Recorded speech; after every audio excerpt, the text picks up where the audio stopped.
when I joined the hosting community. Because first of all, I had the assumption that hosting or facilitation always means standing in front of people and being very structured, very organized, and saying nice things. I'm looking at Jimbo, and he's the one that always say nice things, and I always feel like, oh, I have to be like Jimbo, and that's so intimidating. But when I learned about harvesting, I felt really passionate.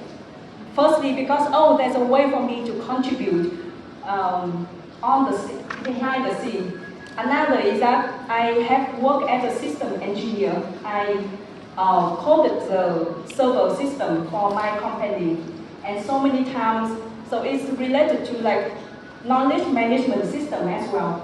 So many times I saw people in my company doing good work and having good meetings, having good connection, or having good trainings. And then the wisdom was lost when the managers or the people in charge left the company because they didn't do the harvesting work. The wisdom didn't stay in the system. They were gone with the people, or people just simply forgot about it, forgot about the good memories or good knowledge they had, and new people came and they struggled from the beginning again. Thinking about like Jimbo brought open space technology to Taiwan almost 30 years ago, and how can we harvest from all of these movements, all of the wise actions? So instead of talking about what is harvesting, I will use an example from the open space technology session that we just experienced to look at harvesting. So I want to ask a simple question. What did we harvest from the open space technology session? And we will look at it from the 4 quadrants. We will see from the individual perspective, your experience as a participant or a host or a caller, to the collective perspective, what we created as a whole together, what did become possible because we were here together. We will also look from the intangible perspective. What are some invisible things that we harvested, that stay there? We don't see it, but it happened. And what are some tangible things that we bring home, that we take it out of our conversations, out of the last 2 hours together? I invite you to brainstorm with me from the level of intangible. I invite you to just pick up what you think we harvested. And because these are intangible, we don't see it, I invite Ellie to make an improvised embodiment with me so we see the intangible in a more tangible way, but it's still intangible. So what did we harvest from the last open space technology session for individuals? But it's intangible, we don't see it. Just say your idea. Good question. Good question. New question. New question.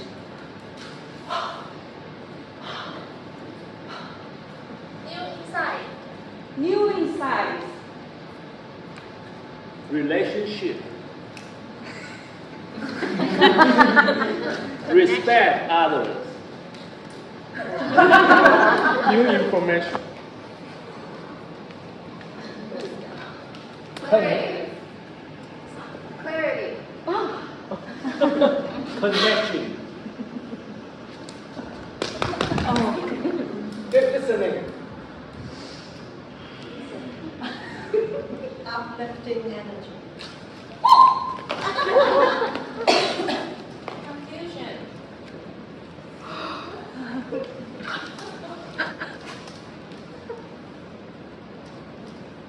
Curiosity.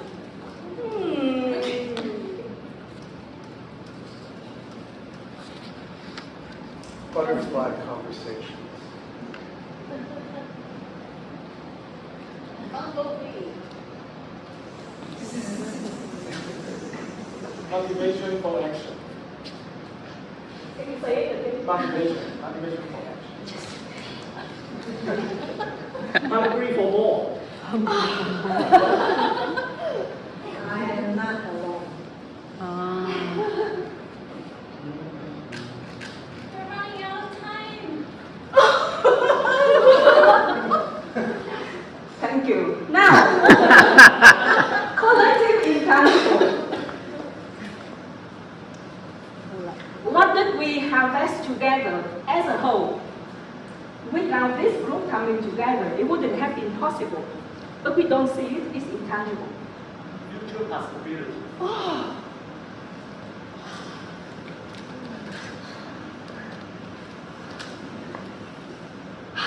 Collective wisdom. Shared memory.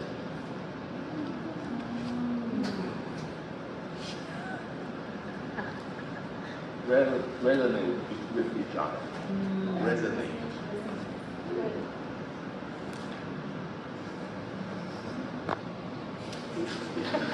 Inner wisdom. Inner wisdom. Maybe it's more like individual, because it's inside. Share wisdom.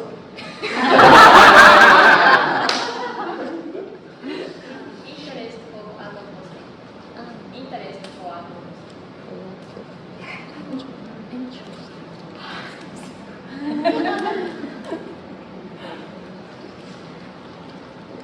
Good time.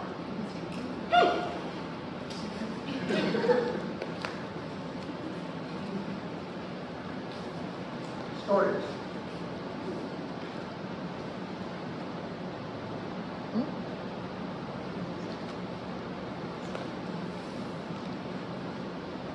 Thank you. That was a few collective, tangible harvest. Thanks to you, I know we harvested it because I didn't see it. Now let's go to the tangible individual harvest. Since it was seen, we can touch it, we can see it. Can you name a few things? Personal notes. Personal note, the template, the harvest template, post-it note that you wrote. I heard someone singing a song. I got a new task from Sam's session.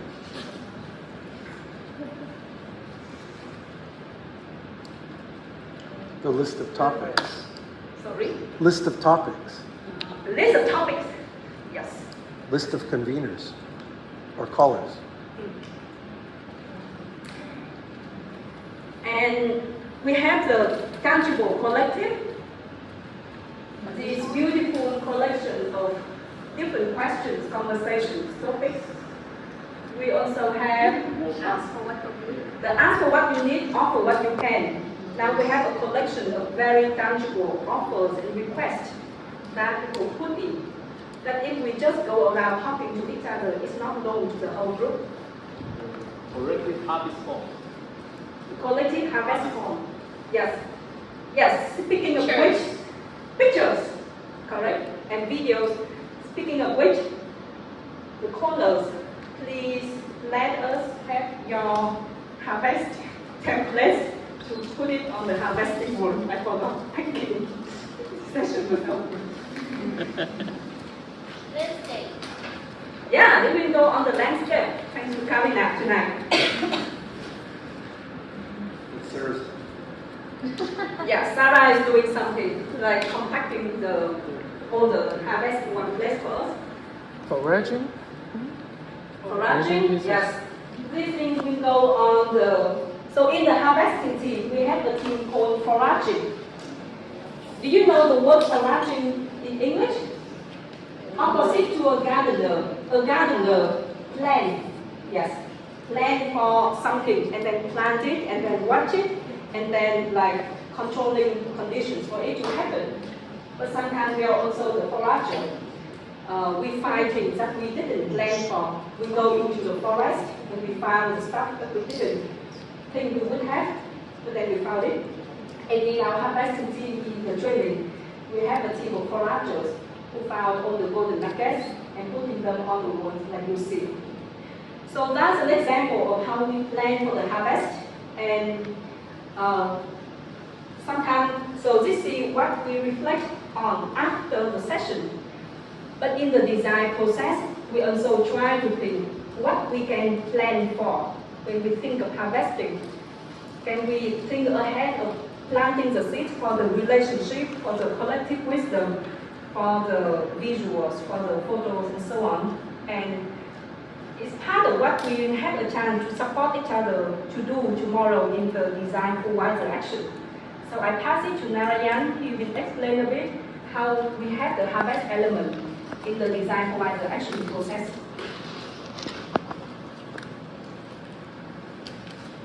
Thank you, Trang and Ellie. This is so fun. Never done it that way.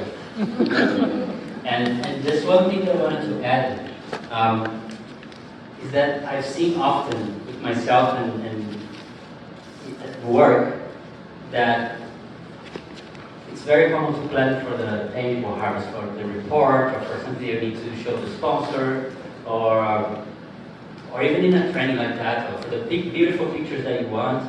But the reality is that what really matters most of the time is the intangible harvest. Because this side, usually the pictures, they are there not for the sake of having beautiful pictures. They are there because we want to remember how it felt to be in community. Right? The harvest template that came out of it, it's not because you like to write on a template, it's because it's supposed to support the action that happens afterwards, and for people to go and support each other, and for bring this forward into the world. So it's important to remember that it's usually very helpful to start with the intangible harvest if you want. The outcomes, not the outputs.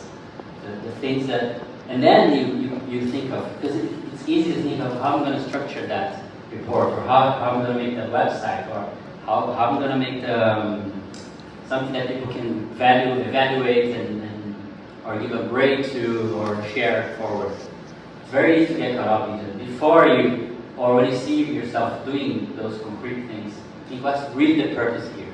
And that will take you back to the intangible harvest probably. So think through that when you're planning.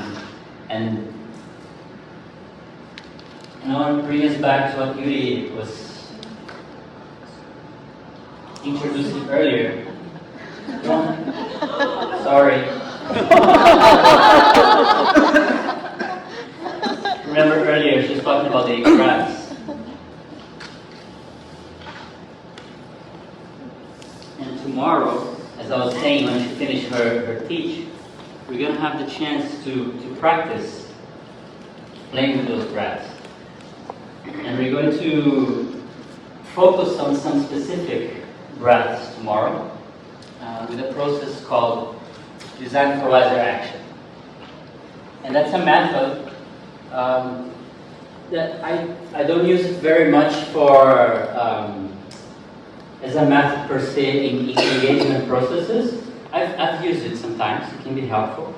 But what is really useful for here in the context of the training is that we want to get the processes, the meetings, the conversations, or conferences, and things that are going to happen in the next few months or next week, and for some of them, and support them to become clear, concrete, and using the methodologies of participation that you have been practicing here.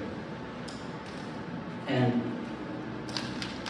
a few of those people, currently we have 6, and I think that's a good number, have stepped up and came and talked to me because they have something concrete that is going to happen very soon, and they need your help. And it's a beautiful opportunity to not only support someone, but also to be in practice, to start being a community of practitioners, practicing together, and thinking through how I'm going to use this thing that I just learned. Maybe there's a new method that you experienced here, maybe there's a new practice, and how could it look like if it's in the context of a conference of box facilitators, or a book club, or a conference for a foundation. How would this look like? So it's a fantastic opportunity to learn by supporting and weaving our shared wisdom here into something very concrete. And we're going to support that. We're going to have a template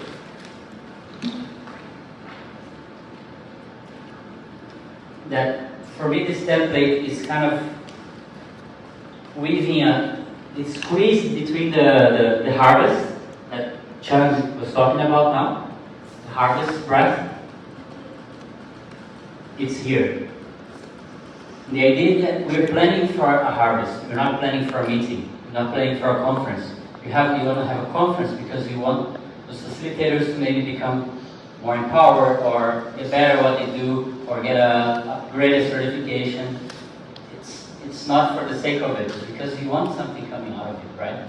So thinking about the harvest is very important, and the context that will get us to the harvest is very key. So we're going to have some questions, some topics, some points that will help you clarify this harvest that you want. And that then is going to get you to the design. So ideally by the end of tomorrow morning, those 6 people are going to have a first draft of a process that they're going to host, or they're going to co-host or support.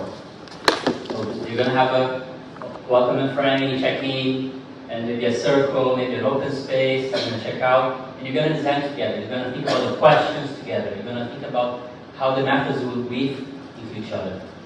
And so the template has some questions to support, like what's the need, who are the people, what's the place where it's going to happen if you have it, the timing, the purpose, and the harvest, and the question. And then you start thinking about design, because very often we start already through a concept, an idea, a design, a conference, a conversation, which is okay. You need that initial input, but it's important to step back.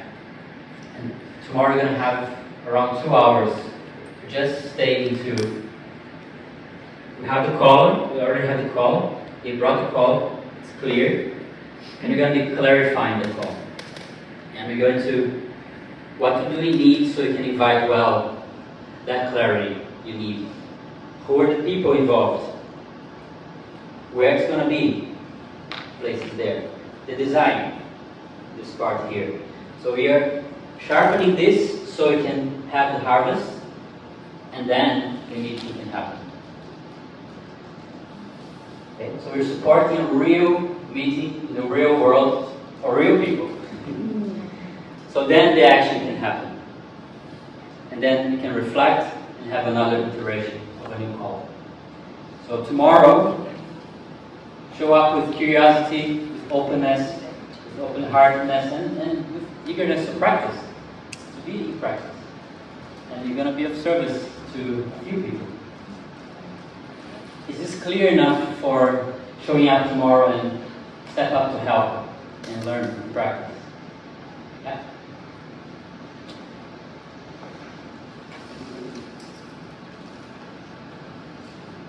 So before we check out,